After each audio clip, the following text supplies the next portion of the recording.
சந்தன மழை பொழிந்தது. சாய்பாபா தலைக்கு மேல் 4 அடி அகலத்தில் சந்தன மழை பொழிந்து கொண்டிருந்தது. அதை கண்டு பிரமித்து போனார். கிட்டத்தட்ட 1.5 மணி நேரம் சந்தன மழை பொழிந்தது. சாய்பாபா சிலை முழுவதும் சந்தனம் தலை முதல் பாதம் வரை பரவி இருந்தது.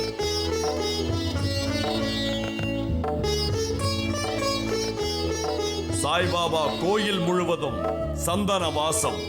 மழை வரும் பொழுது சந்தனம் கலந்து வந்தால் எப்படி இருக்குமோ அதே போல் இருக்கிறது.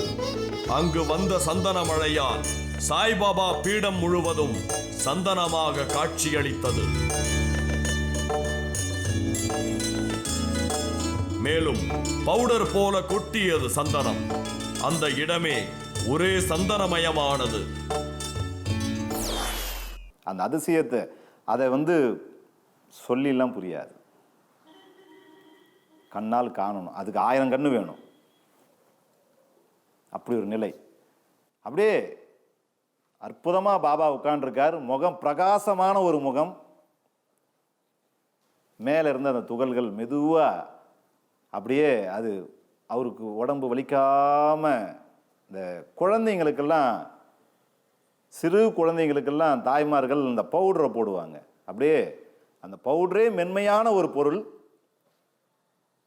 அந்த மென்மையான ஒரு பொருளே மிக மென்மையாக அந்த தாய்மார்கள் குழந்தைக்கு போட்டுவிட்டு அதை உடம்புல தேய்ச்சி தடவக்கூடிய காட்சிகள் தான் எனக்கு நினைவுக்கு வந்தது. அவ்வளோ மெதுவாக அது பாபா மேலே விழுது. அந்த பாலால் மட்டுமே அபிஷேகம் செய்யும் இடத்தில் சந்தன மழை பொழிந்தது எங்களுக்கும் ஆச்சரியத்தை ஏற்படுத்தியது. பிறகு கோயிலுக்கு அருகாமையில் இருக்கும் நாகராஜன் என்ற நபரை கூட்டி வந்து காண்பித்தனர். தீவிர பக்தரான இவர் சந்தன மழையை கண்டு ஆச்சரியப்பட்டு போனார். நான் வழக்கமாக எப்பயுமே காலையில் கோயிலுக்கு வாசல் தண்ணி விடுறது வழக்கமான வேலை. அன்றைக்கி பார்த்தேன்னா நான் தண்ணி விடும்போது ஒரு சந்தன ஸ்மெல் அடிச்சுது. சரி, நான் அது எங்கேயோ அடிக்குதுன்னு நினச்சிட்டு விட்டுட்டேன். அப்புறம் இவர் சாமிஜி கதவை திறந்து பார்த்தம்போது தான் சந்தன மழை பொழிஞ்சிருக்குன்னு எங்களுக்கே தெரிஞ்சுது. அதை பார்த்த உடனே சாமிஜியே ஒரு நிமிஷம் மயக்கம் போட்டு விழுந்துட்டார். அப்புறம் அவரை இது பண்ணி அப்புறம் பார்த்தோம். அப்புறம்தான் எங்களுக்கே சந்தன மழை பொழிஞ்சது உண்மைன்றது எங்களுக்கே தெரிஞ்சுது. இங்கு வந்த பக்தர்கள் எப்படி இங்கு சந்தனம் வந்தது என்று வியப்போடு பார்த்தார்கள். கோயில் மேல் ரூஃப் வழியாக எப்படி வந்தது என்று ஒரு சில பக்தர்கள் ரூஃபையும் கழட்டி பார்த்தார்கள். அவன் அழகா தப்பிச்சு வருவான். உன் வேலை என்னவோ அத மட்டும் பாரு. புதக்குழியா இருக்கிற பாதைக்கு போக வேண்டாம்னு சொல்றேன். நீங்க கேட்க மாட்டேங்கிறீங்களே. எல்லாத்துக்கும் கடைசியா ஒரே ஒரு வார்த்தை சொல்றேன் அத்தை.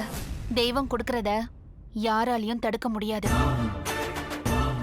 தெய்வம் கொடுக்க மறுக்கிறத யாராலையும் கொடுக்கவும் முடியாது. தங்கதுரைக்கான தண்டனை ஆண்டவனோட கைவசம் தயாரா இருக்கு. முடிஞ்சா நீங்க காப்பாத்திக்கோங்க. பிரியாணி பாத்திரத்தில் நெய், கடலை எண்ணெய், பட்டை, மராட்டி மொட்டு, கல்பாசி, ஏலக்காய், பிரியாணி இலை, வெங்காயம், பூண்டு, முந்திரி, பிரியாணி மசாலா, தக்காளி, கல் உப்பு, மஞ்சள் தூள், கொத்தமல்லி, புதினா சேர்த்து நன்கு வதக்கவும்.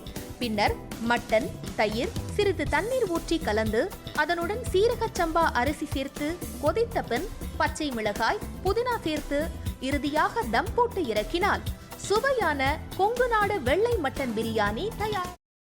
இப்போ உனக்கு கால் உடைஞ்சிருக்கும். தனோ, பார்த்து சூதானமா நடந்துக்கோ. இந்த வீடு பயங்கரமான காடு மாதிரி. யாரு யாரு அழிப்பாங்கன்னே தெரியாது. அக்கா, இப்ப நான் என்னக்கா பண்றது? யோசிக்கவே யோசிக்காத. உன் புருஷன் தலையில நறுக்குன்னு 4 கொட்டு கொட்டி சம்மதிக்க வச்சிரு. புரியுதா?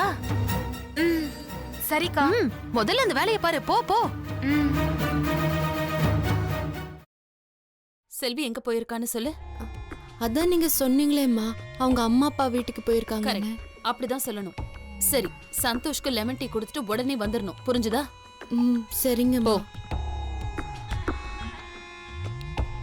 எப்படி? ஐயோ, உனக்கு கிரிமினல் மைண்ட் இல்லடி, நீயே கிரிமினல் தான் என் தங்கம். ஒரு நிமிஷம். இதோ வரேங்க. நல்ல லூசு குடும்பம்டாது, என்ன சொன்னாலும் நம்புதுங்க.